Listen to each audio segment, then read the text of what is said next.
Welcome everyone. Welcome to our ongoing series of filmmaker Q&As for the Fall 2021 New Jersey Film Festival.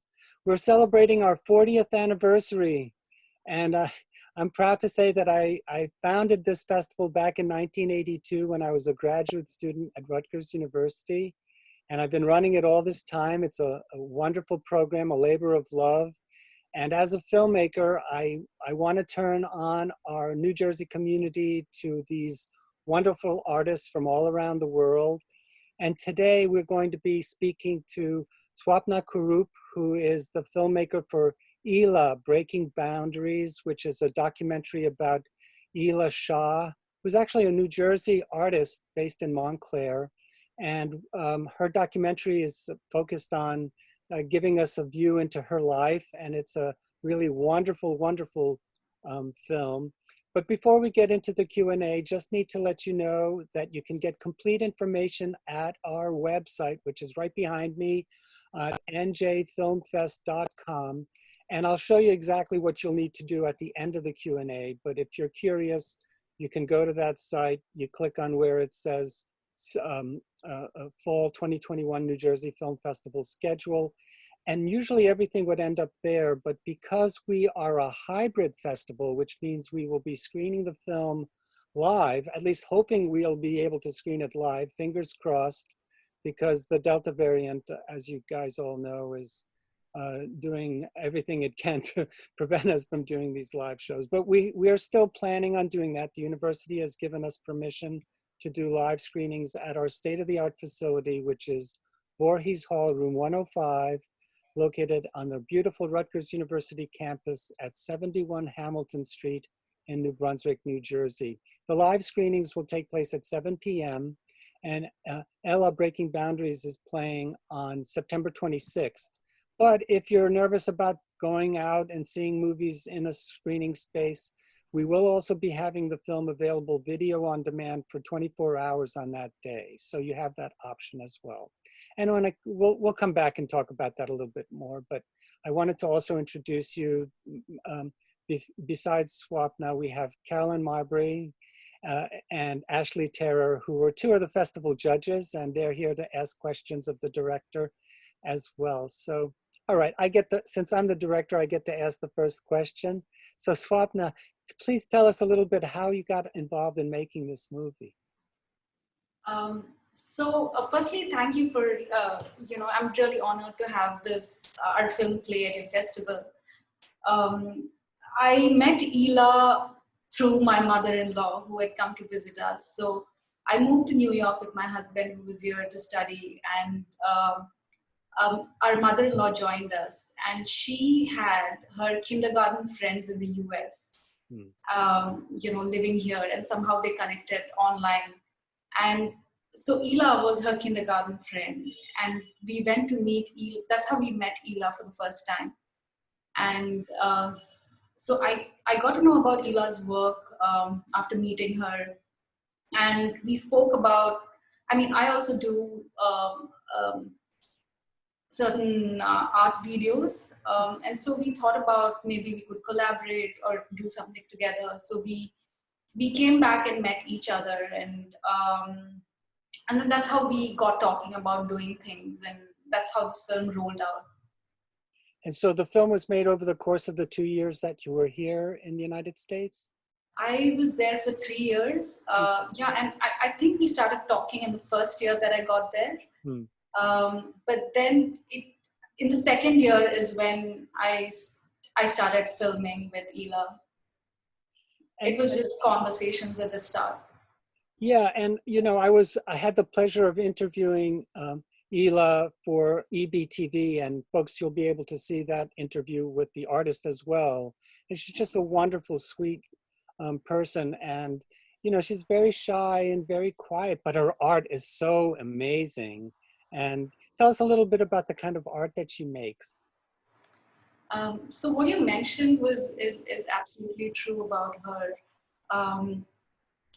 When I met her, that's and we spoke. That's a sense I got from her as well, that she was not someone who was very vocal about her art. but her art was, that spoke a lot about her. And also, it sort of spilled over from her personal life to her, to her artwork. It was just stories that I noticed was constantly spilling over to her artwork. And so it wasn't her who was speaking about her work, but her work which was speaking about itself. Yeah. And so that's where I felt like, because there was this personal side that was coming on to the work, there could have been a story told which could be interesting. And that's how the film also rolled out. But that's the first thing I sort of noticed about her work. Cool. Caroline, do you want to ask on my question? Yeah, like along those lines, I know the movie showed all the different like mediums Ela like worked through, and I was curious, like, what did you first encounter, and did you like have like a favorite, just like personal preference, either the sculptures or the wood structures, the paintings? Well, there are a couple of favorites of mine, but the first thing I saw was this. That's right in her living room. There was a painting of this lady who's trying to break out of it, and that's the first painting that I saw, that I encountered of hers. But then I also find her sculptural works, which is made in bronze, extremely powerful. It's also it was probably the darkest phase of her life as well at that time, and it's all sort of contained within like that hard metal is what I felt. And it's also very beautiful because it's also, it's all these women who are dancing, but it's all made in heavy metal, so it's all made in bronze. So she balances that really well. So those ones really spoke to me. I also like the towers a lot, and so that's also one of my favorite works. You can see one of them is at the Rutgers Zimmerli Art Museum.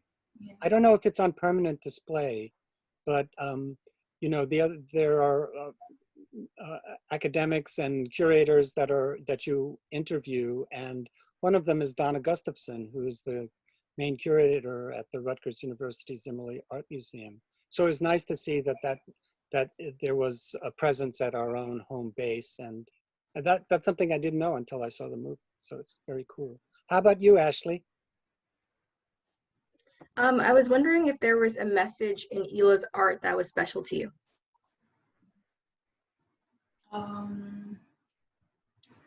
I mean, there wasn't one particular message in her art. I felt her art was constantly about her feeling, what she was feeling at that point, and that feeling somehow transferred onto the art.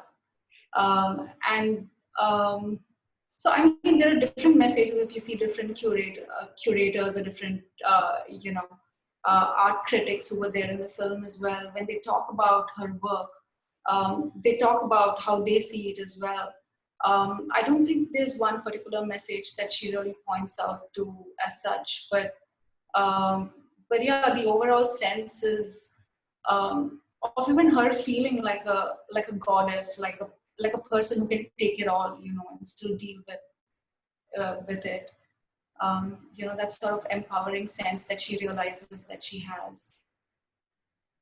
I guess when I like the way that your film begins, and it starts with images of domesticity, right? Where she's preparing a meal, and I got so hungry watching that scene because I love Indian food, and she the way that she made the food was very much in tune with the way that she made her art. It was carefully done and very well crafted. And at first, you're not really sure what you're going to be seeing, but I thought you did a brilliant job kind of merging these two lives that she lived.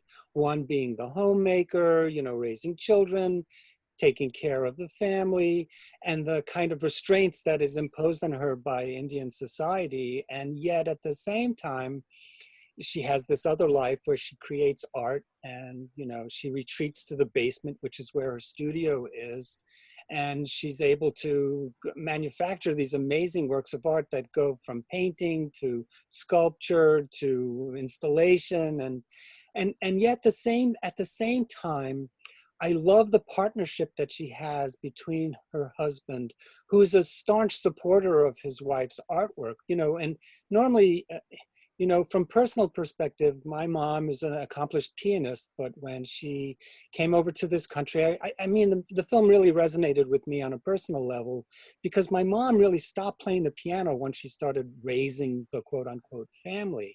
But in this movie, you're very proud to show the fact that there's a kind of bond between the family and Ela and allows her to create and support her art making. Was that something that you definitely wanted to put to the fore in your piece? I mean, it wasn't anything that was very consciously done. That's one thing I noticed as well about Ela and her husband. I mean, there are so many parts that are edited out of the film where they're so close, and you know, that's another story altogether. How it's really cute if you see them together, how he supports her work, and how you know, she really takes care of him. And that, I feel that could be a separate film altogether, but like, he's very supportive of her work. Yeah. And so is the family. They sort of, over time, people have come to, I mean, she's expressed herself through her work as well. And that's how she's, like I said, she's not a very vocal person even about her feelings. And it all comes out in her work, you know. So I think over time, her family's also sort of understood that. And there's a lot of support that comes to her at the moment from people around her. But she felt a lot of pain coming to this country, right? I mean, she talks about how all the color is drained out of her work once she made her way to the United States, because, you know, the smells and the views are much different from when she was in India. And I thought you did a great job pointing that out as well. Anyway, Yeah. I'm sorry, Caroline, go ahead. Yeah, I noticed, I rewatched the movie yesterday, that it starts with this sequence, and I was just like interested in that, showing like the person Ela and then like the artist, and kind of in the beginning they're two separate things, and like if it was like what went into the decision of showing like the home life first and then the art after that, and then kind of combining them through the rest of the movie. So what I mean, my first impression was Ela was exactly as the film is. You know, she's this host, she's a person who cares for everyone. But also, like, having conversations with her, I sort of also understood that even in those moments, she could be, you know, thinking about her art and wanting to do her art. And that scene has happened to her several times, you know, where she's left something, a social gathering, and gone on to do her art. And why I felt that was important is, if you meet Ela, that's her in the beginning. Like, that's the impression you get of her, that, you know, that she's a homemaker. But then there's a side of her which is almost like it's interwoven, like her personal life and her studios, her art practice is interwoven. So even the way she would do art is, she would cook, she would take care of a kid, she would go do her art, she would come back, she would look at their homework, she would go do her art. So it's all sort of, it's constantly, you know, crossing over to each other, and that's how it even colors her art. So I thought that was a good way to start the film, by, you know, introducing like what's her, how she's socially, and then putting her where her mind really is. What was it like working with her? Did she question some of your decisions? Oh yeah, I mean, it's artists are always, I mean, they're moody, you know. It's. I mean, Ela is a very kind person, but artists are constantly even questioning whether you really understand their work, you understand them, you know, but never directly. But like, I could sense that was always there. Sometimes she would open up to me, sometimes she would close off to me, and so yeah, I was dealing with those different sides. But I mean, that's what makes even, you know, making documentary interesting. You don't want someone who's always nice. You want to see different sides of a person, and you know, even understand them personally and understand where their art comes from. So yeah, I was open to that. But she went through some tragedy, right? I mean, that story about her daughter being bit by the cobra. I mean, that's scary stuff. And she lost a child as well. Is that correct? Oh yeah. She lost a child in India. In fact, even her daughter was bit by the snake in India. Wow. And those things affected her in such a way that it kept coming back in her art in different ways. That there was always snakes as motives. They were, the fact that her child died always in her bronze pieces that came out a lot. So that's what she wouldn't like really be vocal about those things, but she expressed them in different ways. Ashley. Yeah, I was also gonna wonder like why like there's just so much, well, not why, but like how like there's just so much like emotion in the interview process, like that reads through the screen. And I was wondering if there's like a moment in particular where like you were touched the most during all these like really emotional interviews.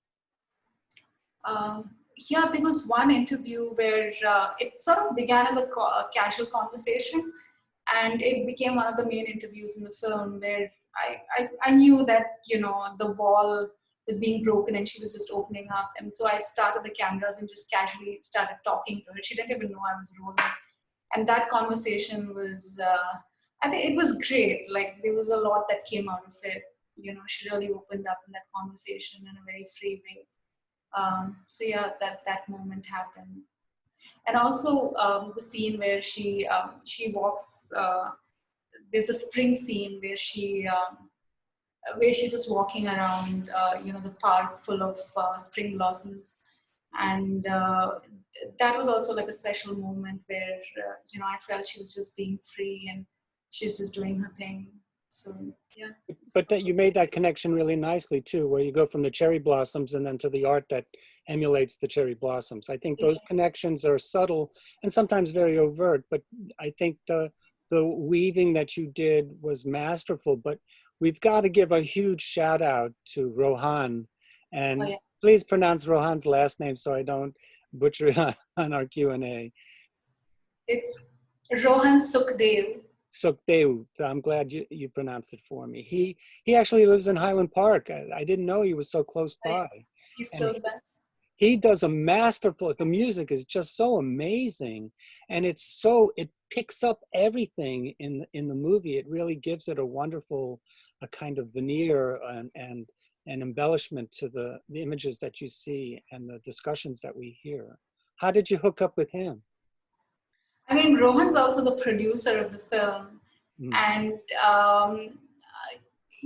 yeah, that's how I knew him. But he's also given music for, there's another film called Sita Sings the Blues, and he's given music for, other films as well. But Sita Sings the Blues is a phenomenal film. It's a very beautiful film, and he's given great music for it. He really understands, a film, its premise, and like how to shape the music around it. And even with this film, like we went through several rounds of sort of experimenting and seeing what kind of music goes with it. But also like he has an understanding of Ela, and, like he knows her. And so even he brings that to the music, his understanding of her. And so I think that's why like the music perfectly fits in the film, because it's also his own understanding that he's sort of expressing through the music. Yeah. I mean, but how did you guys connect to become a producing team? I mean, was it just from word of mouth? Oh, I know this person, and Ela mentioned him to you, or? No, so Ela knows Rohan because she's related to him. And then when I came on board, when I started making this film, it was just supposed to, like, I thought of making a short documentary about Ela. But then slowly, as I kept working, I realized her work is so extensive. Right. There's so much of it. There's just no way, it can be told in a short film. Yeah. And so that's how it became a feature length. And that's when Rohan came on board. And that's how things started rolling a little more. And that's why it took 2 years. And But how much footage did you shoot? How many hours of footage did you shoot? I actually don't have a count of the hours, but I shot a lot. A lot of it is not. There were 3 interviews that never made it to the film. Uh, you know, yeah, I really had to think about the structure of the edit and how much I take out and how much I put in, and try and keep it. Yeah, not go overboard with what I want to say, but also make sure that the structure is falling in place. So yeah, there was a lot of footage. A lot of it is edited out, and But there's a movie star in their film too. oh yeah, Cal Penn is in there. Carl Penn is, yeah, he's in the film, and so he knows Ela because he's somehow related to her, and he was an artist, so I thought why not even get his perspective, and he had been for Ela's shows, he knows about her work, so that's how I interviewed him. He was happy to come on board, and Yeah, you can tell he loves the work too. He was very articulate about her stuff. Anyway, Caroline, we have one more round of questioning before we have to wrap up our Q&A. Go ahead, Caroline. Yeah, towards the end of the movie, we see like Ela, she started making like little like short film, elaborated on like a lot during the movie, but did you talk to her about like why she chose to start making movies as opposed to just like the sculptures and paintings? well, I think her practice also sort of kept evolving with different mediums. And I think at some point she started working on videos before she started incorporating those videos within her sculptural pieces.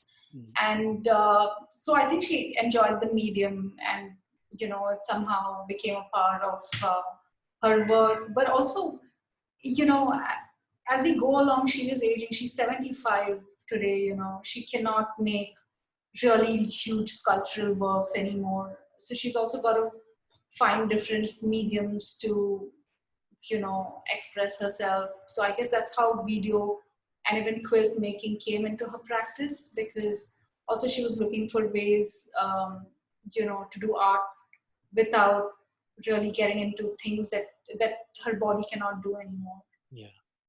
Ashley? I was wondering if you related to her life story in any way. Oh yeah. I mean, we both come from the same city, which is Mumbai in India. And I mean, one of the reasons I chose to do the film is also because like I related to parts of it. We come from the same background, from the same city. And she also came as her husband's dependent in the US, and I came the same way. And and I'm not a very vocal person. Like I prefer telling Ela's story through her film rather than, and I don't think I can sit and talk about the film entirely. I mean, I'm trying, but I think like even those things that like I'm not a very vocal person either. I'm sort of introverted, and I see that in her as well. I see that she wants to find a medium to express herself. So do I. There were a lot of things that were very common between us as well, and so I feel that also made that when we started talking about work, I could like sense that, and I could feel I could feel a personal connection, and I could tell a story. I felt like I knew her in some way to tell a story about her. So I did feel that. Did it take a long time for her to feel comfortable working with you, or was it right away? I felt like the first time we met each other itself, there was a connection, and the second, third time she started opening up, and that's when it was like you knew that okay, you could work together. There are things that you see in common. I think by the third, I was pretty much convinced. Very cool. Well, I think thanks so much for all of these insights. The film is just so wonderful, and I think that there's a lot of love that went into the making of the film, and it just kind of, you just feel it as you're watching it. And I want to thank you so much for making the film and for joining us today. But before we say goodbye, let me just get this ready so that I can show folks how to buy tickets. So I'm going to share screen. Sure. And we just click on this guy. And this is normally our audience would go to njfilmfest.com. And you would then go to the corner underneath home and click on where it says New Jersey Film Festival Fall 2021 schedule. And normally everything would open up here, but because we're working with Eventive, they are the virtual festival provider, and we've worked with them now for almost a year and a half because of COVID. We were exclusively an online festival since the fall of 2020, and the New Jersey Film Festival is biannual. So we've worked with them now for a year, over a year. So you would need to click on this blue link. I mean, you can go down and you'll see the blue link quite a few times. Any one of them will work. And once you click on that link, it'll send you to our catalog page, which lists all the films that we are screening. And of course, Ela is playing on the 26th, so we'd need to scroll over on the documentary track to click on this. And we see Ela putting up one of her tower arts. I think this piece is in Montclair, correct? At the Montclair Art Museum? I think so. Anyway, or is this one at Rutgers? I can't remember. No, not this particular piece is with her. Is at home, yeah. Is at her studio. Right, right. Which I hope to visit in the next couple of weeks. Should be very exciting. Yeah, you like it? Okay, Yeah. I'll talk about that later. Anyway, so if you want to order tickets, you would just click on the pre-order button. And the great thing is that I've, as a curator, my art is about combining movies. And so Ela Breaking Boundaries is playing with a short film from China called Painting Class by Yifi Song. And this is about Fifi, a 10-year-old girl who wants to enroll in a painting class and her parents won't give her the money. So she steals it and she gets to go. And it definitely reminded me of Ela trying to find ways. And I love that story about how her husband is saying to relatives who want her to be very domestic that, you know, she's going to learn, she's going to cooking class, but really she's going to art class, which is a wonderful story that you'll learn about in the film. But anyway, so you get 2 movies for the price of 1. And let's just go click back to this and back to the festival site, which will give us the welcome page. And the welcome page tells you all about our festival. You can scroll down and read about it. There's directions on where to go for parking if you want to go to the live screenings. You can also see the schedule in linear form, which is broken down by date. And then, of course, you can look at the film guide, which breaks down by film. And each one of these you can just click on and it'll give you more information about the movie. So that's the place to go to get more information. Tickets for each program are $15. It's a little more expensive than usual because we need to make money. Like many arts groups, we were devastated by the pandemic. Although we're surviving and we're doing okay. Normally our admission price was a little bit cheaper, but because we're now doing live and hybrid, that allows people to watch it online. They really like it. They can come that evening and watch it on the big screen at Voorhees 105. So they're getting more for their money. Plus we're making these Q&As available to anybody who buys a ticket. And so we think we're giving a lot for very little in terms of cost. And if you want to save money, you buy a festival pass, that's $100, and that is about half price, and you get to see everything that way with the festival pass. So I want to say thank you, Swapna, for joining us all the way from Dubai to be part of this Q&A. And I want to thank Caroline and Ashley also for asking some wonderful questions. And I hope everybody will come and join us at the movies.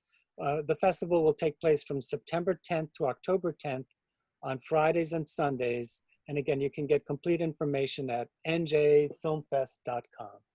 Thanks so much, everybody. Thank you. Thank you, Al. Thank you, Ashley and Caroline.